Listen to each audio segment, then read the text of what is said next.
Hey guys, how's it going? Welcome to another video. Today we're going to be talking about a common misconception about drummers and reading music. Now, the only reason I know it's a misconception about drummers is because I've had a few people now approach me or say the same sort of thing like, oh, I didn't know you guys read music. And I'm like, oh, that's interesting because, I've always assumed people knew that. So I had that conversation actually come up in my meeting with my business coach today. So we're going to switch over to that video now and have a listen to how that conversation went down. Here we go. But something that dawned on me, and this is my naivety when it comes to drums. Something that dawned on me as someone who knows nothing about drums, nothing about drum, it blows me away that you actually need to have lessons. It blows me away that that there is a pattern that you've got to study. And I saw you were writing notes, you were writing the music. And I thought, it's just you listen to the music, the beat, and you just play, you just play to the music. So I'm wondering if you could even enlighten people, go back to try and put yourself into the headspace of someone who absolutely knows nothing. Why would you need to do this? Why? What notate do you look music? For? Pardon? Why would I need to notate music and have drum lessons? Yes, even for your drums, yeah. And what's your thinking behind it, and why is it important? What do you look for? I've actually had that question from students before. Like, oh no, what was it? Oh, I was doing a live stream and I was transcribing a drummer solo, and they're like, oh my god, drummers have notes.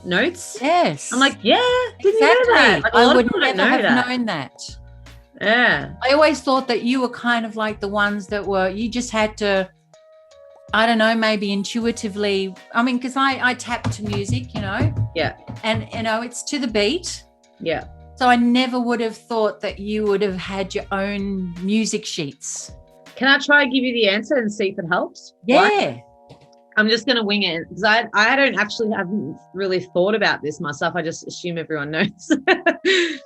But, so when we hear like the piano or someone singing, we've all had some lessons, and well, not all of us, but some of us have had some music lessons, and we can see that we've had to read notes. And has that ever been your experience, like with another instrument that Absolutely. Yeah. Yes. So part of that instrument is rhythm as well, right? Yes. Yeah. So rhythm is just as important as melody and harmony. They all reflect each other. They all complement each other.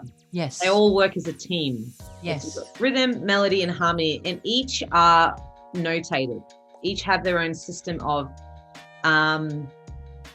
their own way of communicating to the musician on how to be played, right?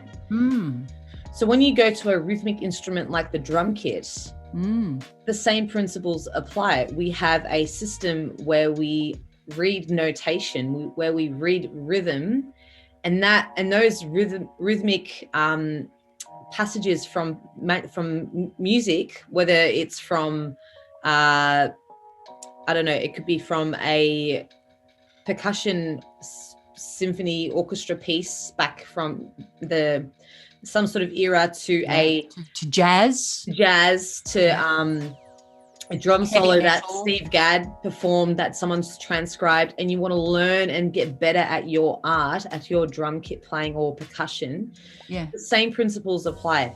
You read notation. Yeah. You either transcribe, which is by ear, you listen to what they're playing and you notate it down so you can learn. Let's say there's a drummer that I've just been like, oh my god, what's he playing? It sounds amazing. Yeah. I'm not listening is to be able to listen to someone's playing and be able to execute the same thing. That's at a very high level. You have to be at a very high level to be able to execute it. if your ears aren't developed enough at that stage, you need to learn by transcribing it first. It's like a step-by-step process. So we have a notation system on the drum kit that allows us, that has certain, like for example, the bottom space in the stave means bass drum. Mm-hmm. The X's on the top usually mean hi-hat or the cymbals. There's a whole system, right? Right. So we go through. So that's come the same, because I mean, obviously you don't have your treble clefs and, you know, all that kind of thing, because you don't have tones and, or whatever it's called, the you don't have a I don't even know how to use the terms. Like when you're singing, you don't have that with drums. But we have dynamics. Yes. So that's when we get the up and down in dynamics. But there are pitches on the toms. You're right. So your tom, the high tom is on the, some drum notations tend to change. That's why you follow a key from a book. But most of the time I've seen the first tom is on the second space from the top. Yeah. It goes down. So there is some sort of, but we don't really usually think like that. It's rhythmic. So it's like, so if that's your beat, we're thinking in a time signature, 1, 2, 3, 4, 1, 2. So at the start, instead of writing a treble clef or a bass clef, we write the time signature, 4, 4. Gotcha. That's how we think about, that's our foundation. That is the foundation of how we count the pattern. Gotcha. Where the cycle is happening. So that's the very first part of it. That's the very first part of it. And then there's whether you go on the cymbal, whether you go on, you know, do a lot of the drum rolls, or whether you go boom. Yeah. Okay. So that's something massive system of notations that we learn through uni, through just drum lessons that I teach as well. Wow. And the purpose of that is to be able to, it teaches us to solidify, make the connection between what we're hearing, what we're seeing, and that improves our playing. Yeah, right. So, because it's all about ear training. That is really where it's all at. Like, if your ears can't hear what's going on, then you transcribe and use your tools of notation to be able to train your ears so you can hear. So now, like if I hear like there was a drum solo I was listening to when I was at a live gig, as he was playing, I could hear what he was doing, and I couldn't memorize it that quick because my memory, that's something else I need to work on. But I could hear that he was playing triplets, then he was using 16th notes and 32nd notes and all these types of things. I can hear it because my ears they've been trained. Right. They can be better though. They're not. Yeah. So how long does it take for you to hear it, recognize what it is, and then translate it into, you know, doing it? It depends on the difficulty of what I'm listening to. Because there was something last night in your last vlog, I think, that you heard this dude play. Yep, that was. And then you would translate. It took you a few seconds or something before you could get into that. Yeah, that was fascinating. He was teaching me that by ear. There was no notation. Right. In South Indian culture, there is no notation. It's all by ear. Yeah, gotcha. It's a different culture, but that because they've learned that way since they've been 5. You should see how fast they are. When I went to India a few years ago. And even here, when I've seen concerts here, how fast they can recite what they're hearing, it's incredible. Like, I am a baby compared to a lot of the musicians. Yeah. Right. Yeah, gotcha. So that's why I'm still like, I'm only at a certain level, but it's opening yourself up to all avenues and levels of other players of what is actually possible. And it's about how hard you want to work, really. So that's why I still have lessons. That's why I still use notation. I still transcribe, and you just get better and faster. So it all varies. The answer to your question, it varies on the difficulty of the material. Yeah. If it's some things I don't need to even transcribe because I know I can probably play it straight back, like that. There are some things, but you know, it just depends. So No, it's great. It's great. No, you did answer it quite well. And that's something else that you could quite easily share on your, your channel. Yeah. But it's good to hear back this feedback because it's interesting. It's only because of me watching you over these weeks, months now, that this has dawned on me. So it's probably something I probably would have gone through life not even having thought, because it's interesting. Every other instrument, I can see that, they need to have music sheets or sheet music and notations or whatever. Mind you, except for the triangle, I would never have thought a triangle would need it, but I suppose a triangle also has its place. Anything. Same with a tambourine too, same thing. If you take instruments out of the picture and just focus on rhythm, melody, and harmony, any instrument can play a part of that structure. And there are also, I might add quickly, there are a lot of drummers out there that don't use notation as well. They are all by ear. Yep. And it depends on how good their ears are, whether or not they can execute what they're playing very well. And sometimes you can hear if a drummer has done the work or not.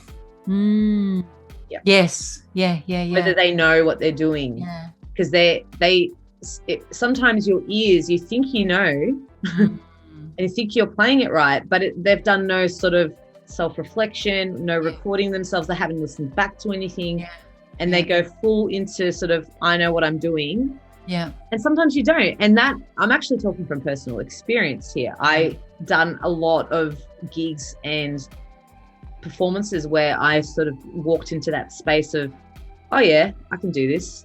And I had no idea that I wasn't it was way above. Yeah, fair enough. It wasn't clear. Probably the fills was sloppy. I was just, winging it. Anyway, that's it just depends on the musicianship of each person and whether or not people want to do the work or not, or whether or not they're even aware. That's another thing. Yeah, fair enough. Anyway. Fair enough. No, that's very good. Now, I think I might have told you, and I think you said that you didn't know who he was.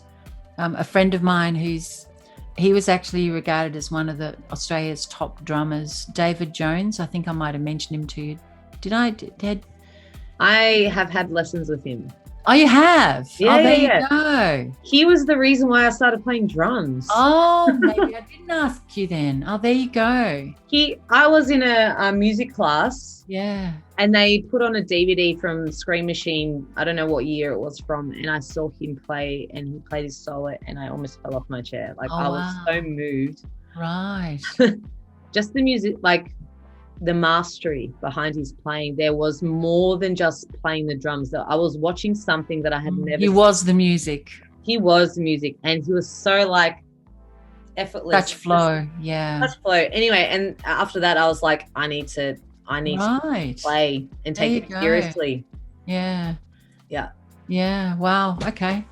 He plays a lot of other alternative kind of music now, more meditative.